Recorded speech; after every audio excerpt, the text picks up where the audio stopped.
Good Sunday morning and welcome to WGN-TV Political Report. I'm Paul Lisnick. We begin this morning at City Hall, where tensions between Mayor Brandon Johnson and some council members continues to rise. This week, alders are hoping to hear from both incoming and outgoing members of the Chicago Board of Education.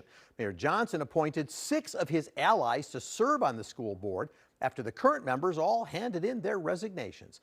A meeting scheduled for last week was canceled because none of the board members showed up.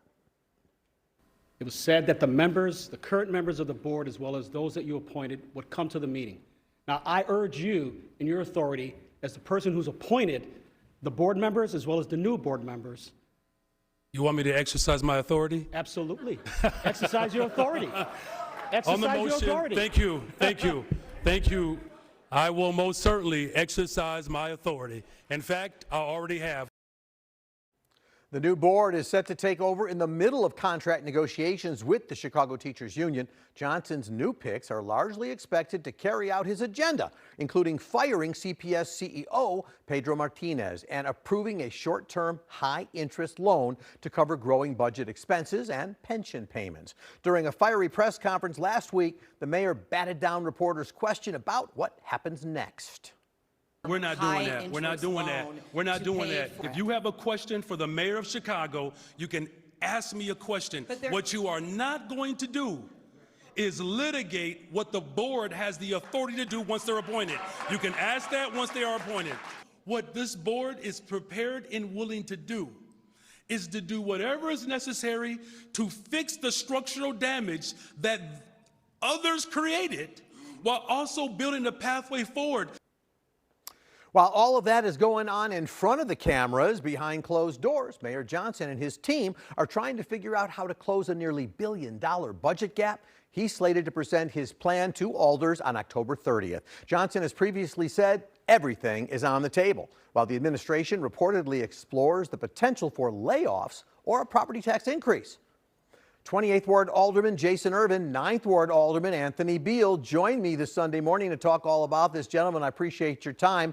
Let me begin with you, Alderman Beal. Lots to cover here, but we're going to start with the budget concerns. With this nearly $1 billion deficit coming on, the mayor has already instituted a hiring freeze, and he wants to refinance the existing debt of about $1.5 billion.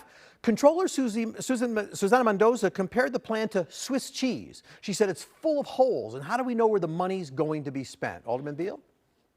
Well, when we look at what we've already done, refinancing, we've been down this road before.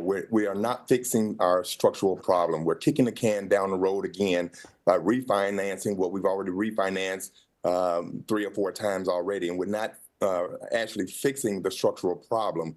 And Susanna is right. It's full of holes. We tried to fill some of those holes, but we were shot down again last week to put some checks and balances in place. And so, we're dealing with a lot of different problems. And, right now, Paul, when they say everything is on the table with hiring freeze, the mayor has hired like a dozen people in his office since the hiring freeze. So the hiring freeze is not taking place.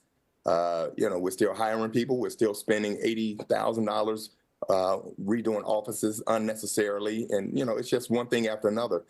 And I really don't have confidence that the things that are going forward that are going to help this city are this administration doesn't have the capability of following through on it. When you look at our problem with the police department, you look at the crime that we're dealing with, you're looking at all our, everything that we're dealing with here in the city, it's just not panning out. And so we're going to have a very contentious budget season, and we're going to do our best to do what's right by the city of Chicago. Alderman Ervin, I know you'll have a different view. I want to ask you about that, but let me add to that question that Controller Mendoza is also concerned. What's to say that money, if there is a refi, doesn't just get swept up into operating expenses? Mayor said he won't do that, but how do we know?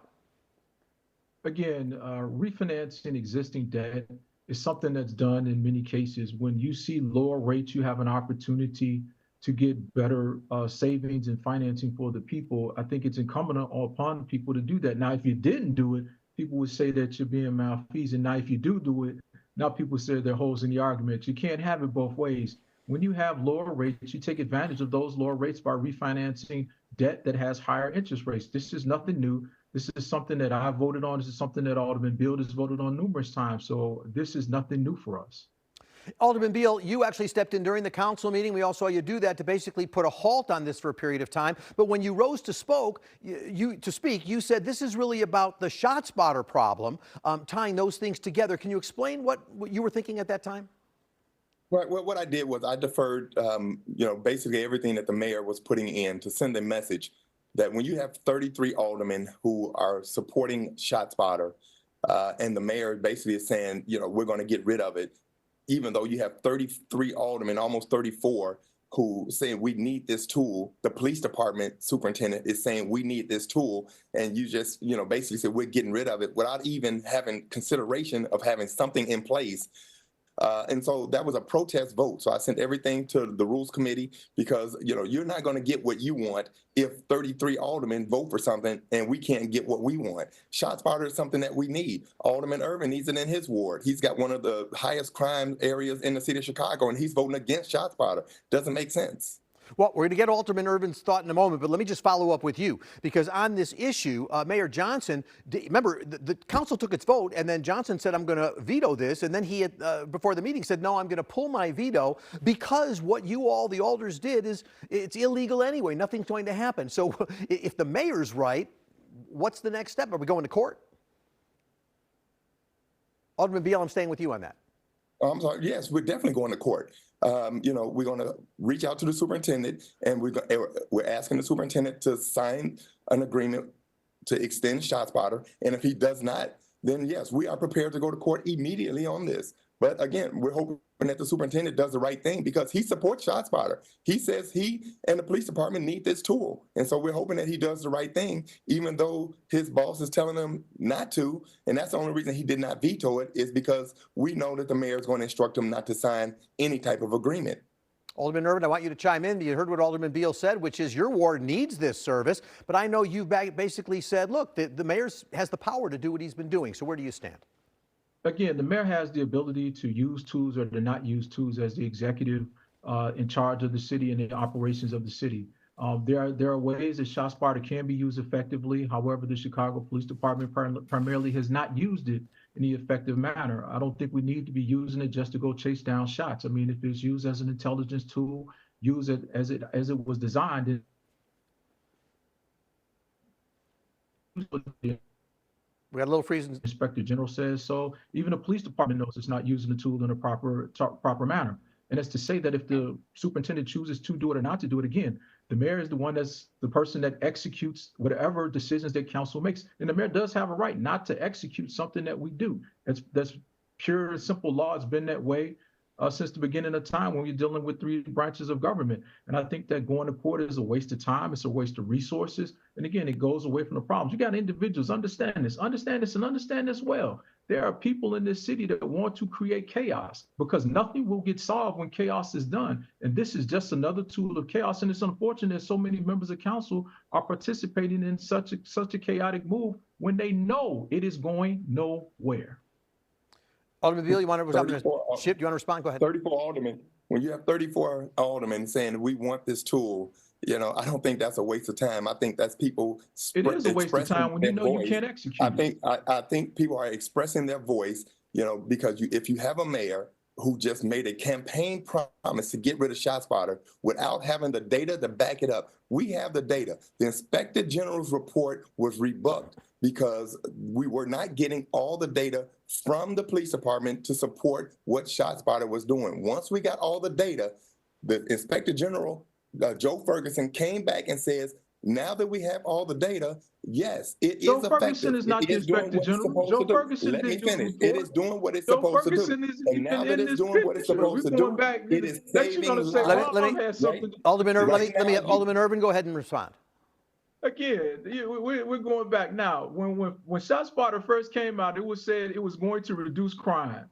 And ShotSpotter, and it's pure and simple that ShotSpotter has not done what everybody says it's doing. And now people are searching for reasons to keep ShotSpotter. Now it helps people, first responders, get there quicker. It's changed so much in time that the original purpose of ShotSpotter has not been fulfilled. And that is the point I think that is being overlooked. Its purpose has not been filled. It's 50 some odd $1 million that's been wasted. And again, the mayor has the ability to make a change in direction, regardless as to if all 50 members of the council make a decision or say something that is different. The mayor of the city of Chicago, just like the governor of the state of Illinois or the president of the United States, were charged with executing whatever and enforcing whatever laws any legislative body respectively puts forward. Well, let me shift a little bit here. Same issue about the mayor's power, but Alderman Beal, let's talk about what the Board of Education for a moment, because a whole lot of your colleagues, except for 9, signed a letter saying they were not happy that the mayor essentially had the entire board resign, or at least they did resign. He then appointed replacements. I'll let Irvin speak, but he's going to say the mayor has the power to do it. Alderman Beal, doesn't the mayor have the power to do this? Well, he has the power, but the legislative branch has the power to override the mayor. And that's what we don't understand. See, I'm not going along just to get along. Over CPS. I'm not going along just to get along. When we have a mayor that is going down the wrong path, it is up to the legislative branch, which is the alderman, to step up and right the wrong and say, hey, we're going down the wrong path. And because the mayor is not always right. If the mayor had all that authority, why do you need 50 aldermen? You don't need aldermen if the mayor is always right. Let them just run the city without us. That is not how this city is set up. This city is set up to have 50 aldermen that are the checks and balances on the executive branch. I choose to check and balance the executive branch. I don't choose to go along to get along and let people continue to die in the streets of the city of Chicago. Let me just step in, and Alderman Irvin, let me ask you, you were one of 9 aldermen who did not sign that letter that Alderman Beal's referring to. Why not? Did you stand with so many of your colleagues?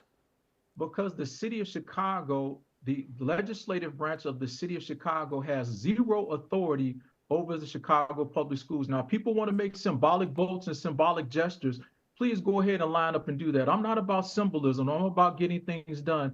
And the city council of the city of Chicago has zero authority over Chicago public schools. As it relates to appointments, we do not confirm appointments. The mayor makes appointments, and that's been designated by state law since 1995. And again, to tell people something different, to give them some additional hope that does not exist, is just wrong, and I will not be part of that. Let me have both of you chime in. One final question here about the mayor's power. This city is designed to have a strong city council, weak mayor. We don't have a lot of that, but we certainly have a mayor now who is willing to step up and exert his authority, or execute his authority. So Alderman Beal, let me ask you, what should we expect as budget talks are getting underway, ShotSpotter, all this stuff is going on? Things look contentious between the mayor and the council. Well, I think for the first time you're going to see, and the first time in a very long time, that we have a probably $1.3 billion deficit, and you're going to see the mayor finally understand that we have a strong council, and we're going to exert our authority. We're going to go through this budget, and we're going to go through with a fine-tooth comb. And if we see fit to make changes, we're going to see fit to make changes. All right, and we're going to make sure that we do right by the people of the city of Chicago. All right, Alderman Irvin, a quick response from you.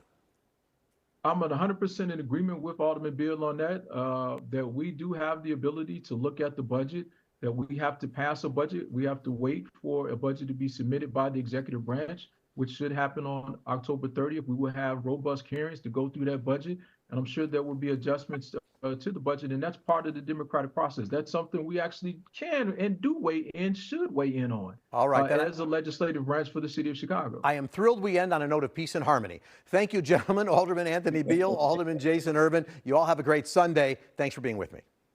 All right, you take it easy, Paul. All right, you too.